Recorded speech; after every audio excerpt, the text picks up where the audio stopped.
dia a todos. Hoje a gente vai falar um pouquinho sobre a atualidade da Bíblia, com a atual Bíblia é. Senhor, nós te pedimos, Senhor, te agradecemos primeiro a possibilidade de estarmos aqui, te louvando, te agradecendo. E peço que fale, Senhor, através das minhas palavras, passe a mensagem, que queres que guardemos em nossos corações hoje. Amém. Lá no curso de Direito, uma das coisas que a gente faz, parece que vai ser regular, são debates, né? E um dos professores de formação social do Brasil escala 2 duplas semanalmente, ele dá um tema, e cada dupla tem 10 minutos, 5, 5, 5 e 5.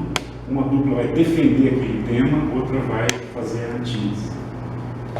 E é sempre uma coisa polêmica. Por exemplo, você tem que defender a ideia de que bandido bom é bandido morto. Então, uma dupla vai lá, defende, e a outra ataca. E interessante que houve um debate esses dias, e 2 das meninas estavam, acho que o tema era exatamente esse. E uma das meninas, a segunda, falava pela tese, citou a Bíblia. Não me lembro exatamente em que, mas ela citou alguma coisa da Bíblia. E o último rapaz, então, que foi fazer a antítese, ele já começou falando, olha só, deu a entender assim que o pessoal estava ficando sem argumentos, para falar, estão citando a Bíblia.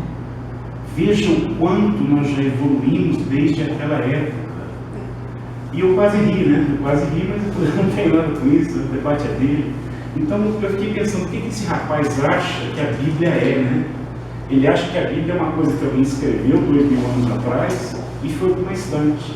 Ele disse, veja o quanto nós evoluímos desde aquela época. Eu diria que nós evoluímos, mas enfim. Será verdade que a Bíblia está ultrapassada? Ela foi mesmo escrita tendo somente as pessoas daquela época, para depois ir para uma estante? Estaremos nós, os cristãos, equivocados em usar a Bíblia como nossa fonte de inspiração e orientação? Veja quanto nós evoluímos desde aquela época, né? Será que a gente só está perdendo tempo quando a gente tira uns poucos minutos, né, nessa vida agitada para ler a Bíblia? Então, o que a Bíblia diz sobre isso? A Bíblia diz o seguinte: porque tudo o que dantes foi escrito, para nosso ensino foi escrito, para que pela paciência e consolação das Escrituras tenhamos esperanças. Isso está em Romanos, capítulo 15, verso 4. Então a Bíblia está lá para o nosso ensino, para a nossa esperança. Então tá, esses assuntos são todos antigos, né? Vamos ver algumas coisas da atualidade, para ver se a Bíblia, afinal de contas, fala alguma coisa e tudo mais, né? O que está em voga no momento aqui no Brasil? Corrupção. Corrupção em tudo quanto é jornal, televisão, TV, a Petrobras, o mensalão, o não sei queirão, caiu ministro, enfim, a corrupção é o tema que está sendo mais discutido e obviamente não é novo. Cerca de 3 anos atrás, um diplomata norte-americano que fez um relatório sobre o Brasil escreveu que no Brasil a corrupção é endêmica. E o governo brasileiro ficou, obviamente, muito ofendido. É como nossa família, né? Eu posso falar mal do meu irmão, da minha irmã, mas os de fora não. Os de fora a gente vai lá, né? Então o governo brasileiro ficou ofendido com isso. Mas é uma verdade inegável, né? E vamos ver se o que a Bíblia fala sobre corrupção. A Bíblia fala: ai, nação pecadora, povo carregado de iniquidade, descendências de malfeitores, filhos corruptores, deixaram ao Senhor, blasfemaram o Santo de Israel, voltaram para trás. Isso está em Isaías, depois eu preciso conferir aqui o capítulo. Claro que nesse ponto aqui a Bíblia está falando da corrupção que é blasfemar contra o Deus vivo. Está falando da nossa corrupção de abandonar os caminhos do Senhor. Está falando da corrupção de buscar outros deuses, que é uma corrupção muito superior ao que a gente pode ter na Terra. Mas é fato que quando a gente fala em corrupção, mesmo a corrupção terrena, a gente tem que olhar também para as pequenas corrupções, né? Aquela pessoa que pede para pagar, pede desconto para o médico, para não precisar receber, emitir o recibo, né? Ou Às vezes até a gente já discutiu sobre a questão de estacionar em fila dupla, que no fundo é isso, está ocupando um espaço público, né? Então a gente tem que ficar ligado nessa pequena corrupção que nós cometemos antes de criticar a grande.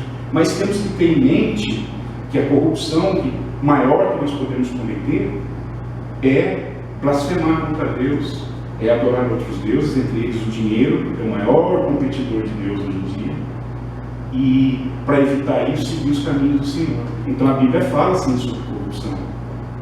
E o que mais que a Bíblia fala sobre corrupção? Ela diz assim: por isso também, em outro salmo diz, não permitirás que o teu santo veja corrupção. Porque na verdade, tendo Davi no seu tempo servido conforme a vontade de Deus, dormiu, foi posto junto de seus pais e viu a corrupção. Mas aquele a quem Deus ressuscitou, nenhuma corrupção viu. Vou repetir isso: aquele a quem Deus ressuscitou, nenhuma corrupção viu. Isso está em Atos, capítulo 13, versículos 35 a 37. Então, sim, a Bíblia fala sobre a corrupção. Que outro assunto atual? Outro assunto atual que, na verdade, nunca esteve ausente da história da humanidade é a guerra. Eu não me lembro, né, nos meus poucos 30 e poucos anos de vida, eu não me lembro de ter ficado longos períodos sem ter visto nenhuma notícia de guerra na televisão. A gente está acompanhando recentemente a luta dos sírios para escapar de uma guerra. Crianças, mulheres, muitos morrendo no mar, tentando escapar. Às vezes eles são recebidos em alguns países, outros eles são rejeitados. Até o Brasil se dispôs a receber. Nós temos de longa data comunidades sírio-libanesas no país, são uma cultura importante na formação do país, eles estão recebendo, mas é uma luta para ser aceito em um lugar. E que coisa pior do que você ter que abandonar o seu país simplesmente porque ali não dá mais para viver, seja por problemas econômicos, né, que é muito frequente na história brasileira recente, seja por guerra ou por outros motivos.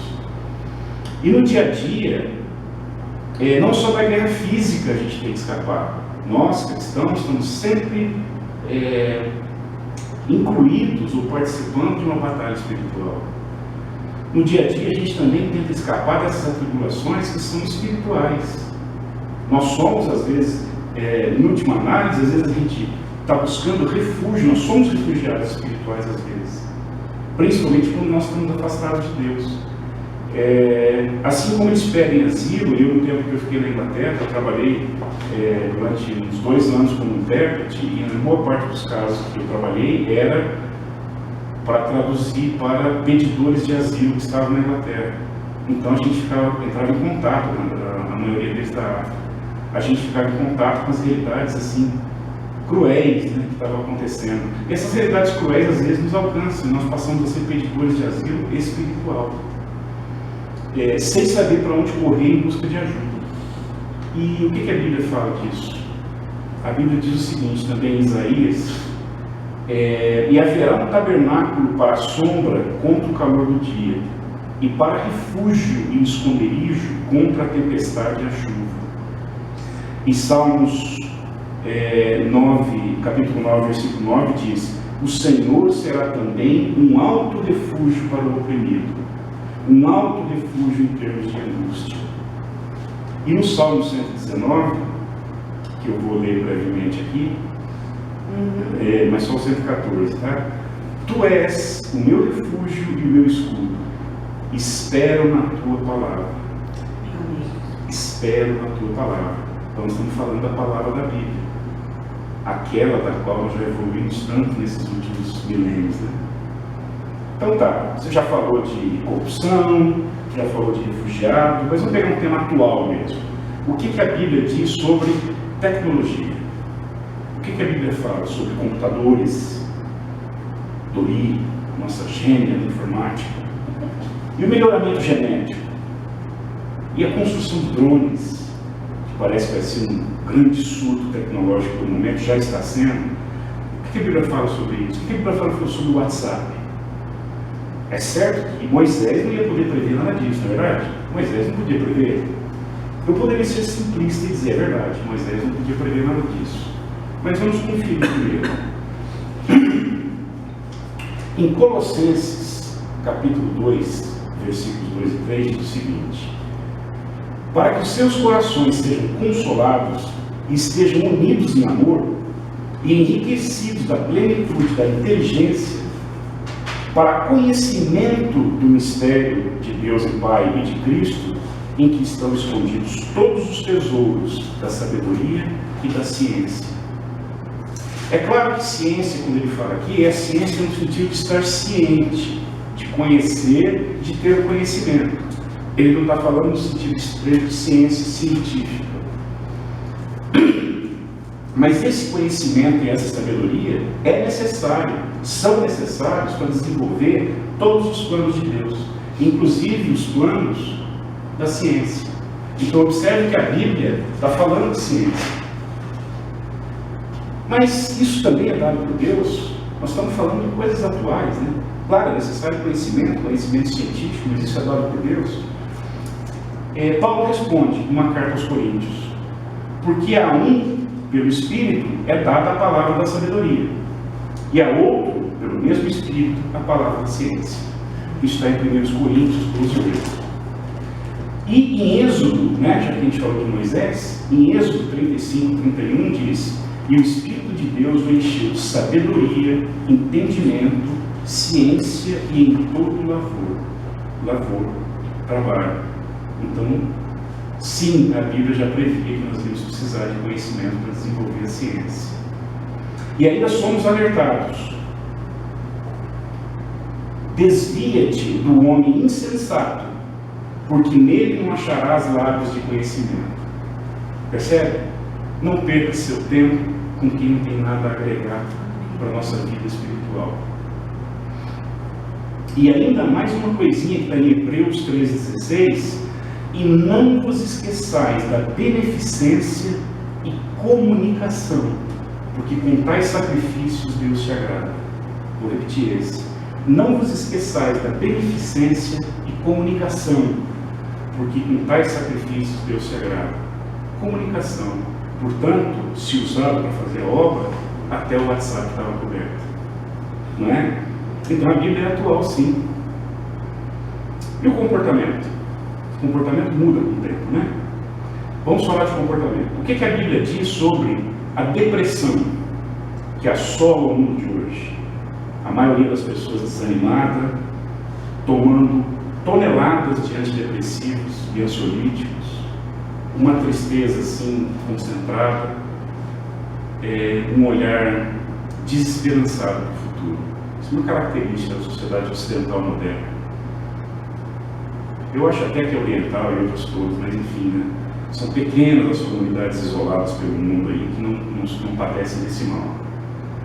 E certamente que no Velho Testamento não tinha isso, né? Não tinha.